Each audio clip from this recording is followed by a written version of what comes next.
Hi folks, as much as I didn't want to continue talking about this topic, I thought it best for me to come on and give you another update on the coronavirus situation, both here in Australia and around the world. Things are certainly escalating, according to governments anyway.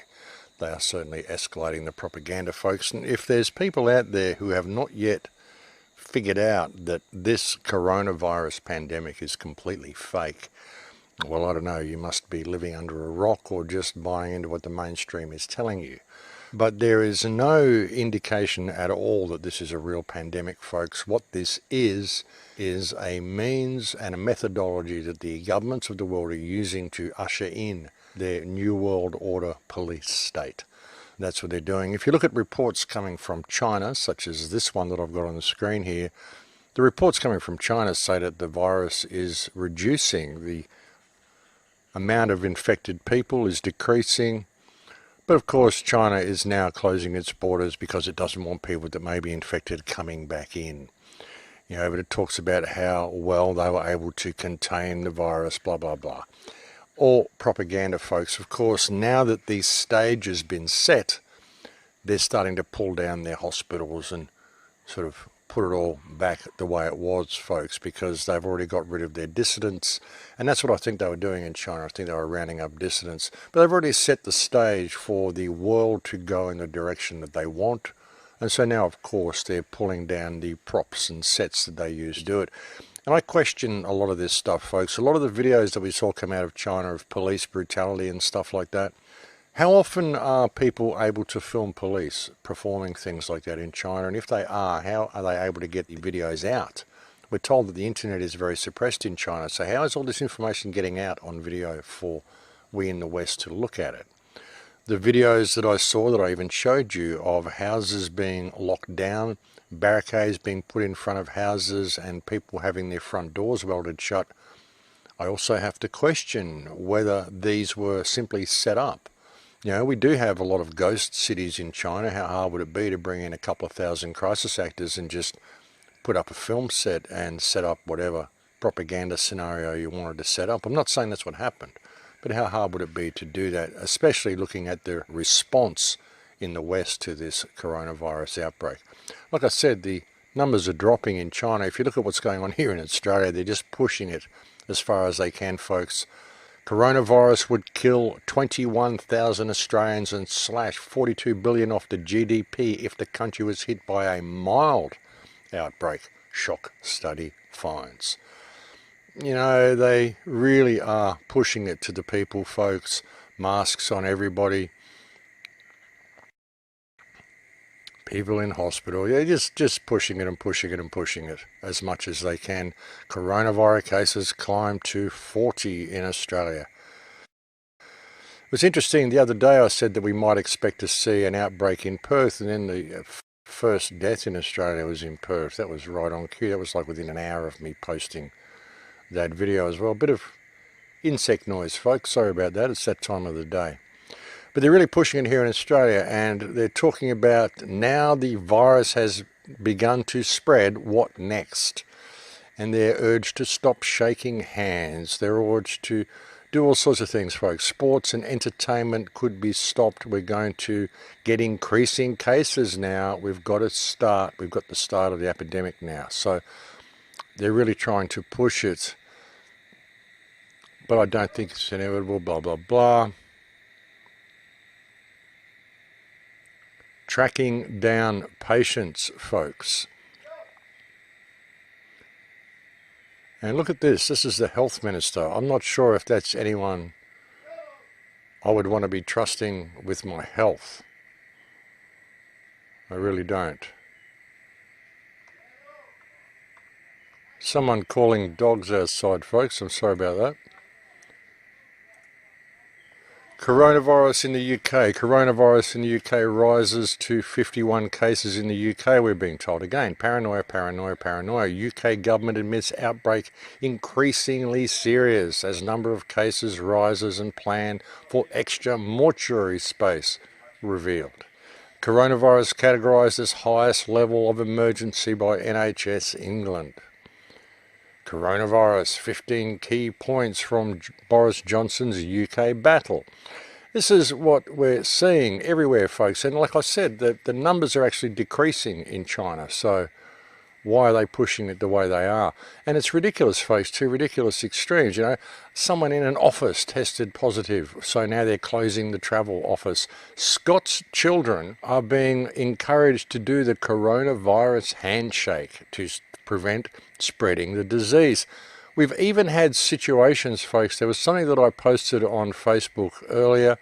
I don't know how real it is or where the shot came from, but there was this picture. My town pulled down an entire shelf of goods so they can present the news of people buying stuff in hysteria over the coronavirus. They're even removing the stock from shelves so they can make it look like panic buying is happening, folks. Never trust the media. But getting back to this, like I said, you know, Scots children being encouraged not to shake hands. And then we get the clincher, folks. Coronavirus shock to UK economy could prove large, says Bank of England chief. On the last report that I put out for you, I said to you that this is a cover for a global reset, a global financial reset. They plan on introducing a new cashless society, folks. That's what it's all about. I mentioned as well that how the reports are coming out saying that it's dangerous to handle money. Remember I said, they said that the coronavirus could stay active on surfaces for up to 9 days. And so I said to you that they're going to make this an excuse to stop using cash. And we see this report here as well. Banknotes may be spreading coronavirus, World Health Organization warns. And here's a guy sitting here spraying money with disinfectant so that it doesn't have the terrible coronavirus attached to it, folks. You can see where they're going with this, folks. It's all about cashless society, economic restructuring, limiting people's movements, and all of the stuff that goes with it, folks. And here you see here, Federal Reserve slashes interest rates over coronavirus fears. We've got a situation here in Australia now where the interest rates are less than 1%, and they're soon to become negative interest rates.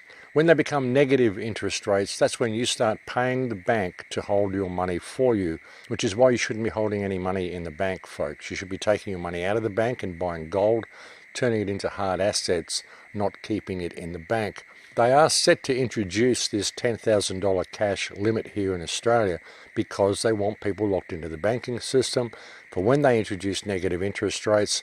When the economy, the world economy starts to falter, and trade starts to falter, and they can blame it on the coronavirus, then you'll find that banks start to falter, and banks will need bailouts, but they won't get the bailouts, and so there will be bail-ins, and they will use their savings to the point that the small banks will just use it all up, and then they will collapse, and then you'll have to go over to the bigger banks, and eventually the bigger banks will collapse as well, and then the only game in town will be the central bank. That's where they want to take it, folks, and it's very, very contrived.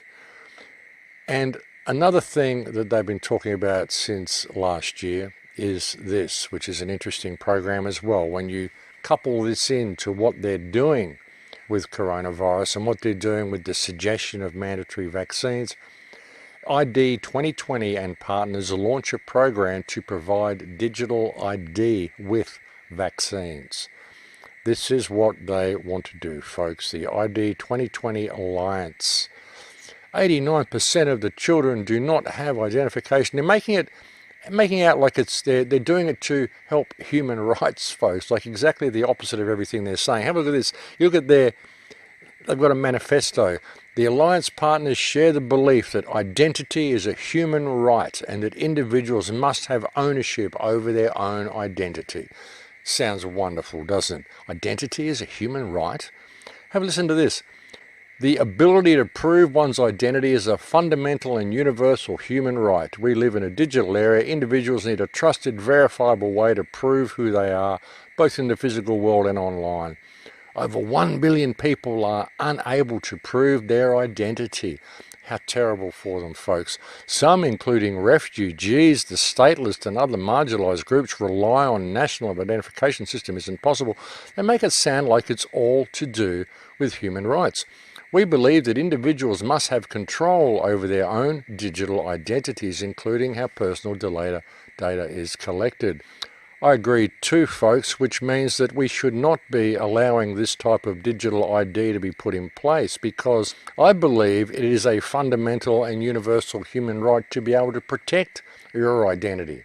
And when you have a government populated by barefaced lies, a track record of telling barefaced lies, warmongering, milking the wealth of the population, and everything that they have done, these are the very people that you have a fundamental universal right to keep all the information you possibly can from these people. Because these people are a bunch of criminals, and these are the people who want to introduce this ID and claim it's for your rights, and it's a human right for you to be able to have this. Folks, it's a human right for you to be able to protect yourself from these parasites and this fake viral outbreak that they're using to bring in all of these measures, which are all about control. There is no coronavirus, folks. Coronavirus is a common, everyday, common cold that we get all the time. It even says there 3,000 people in all have died from coronavirus. Folks, about 17,000 people have already died from the flu this year. If you look at the Worldometer website, it says something like 80,000 people have died from flu this year. Not that I've ever known anybody who died from flu. Have you ever known anybody who died from the flu, folks? Have you ever known anybody who knows anybody who died from the flu? And yet we're told that there are thousands upon thousands of people who die from the flu every year. I'm really sorry about the volume of these crickets outside, folks, but that's just the time of day. I do apologise about that. Sorry to butt in on myself there. But, you know, folks, all of the things we're told by these parasites are complete fiction, and so is this pandemic a complete fiction. And people need to wake up to what's going on here and refuse these human rights violations that they intend to introduce.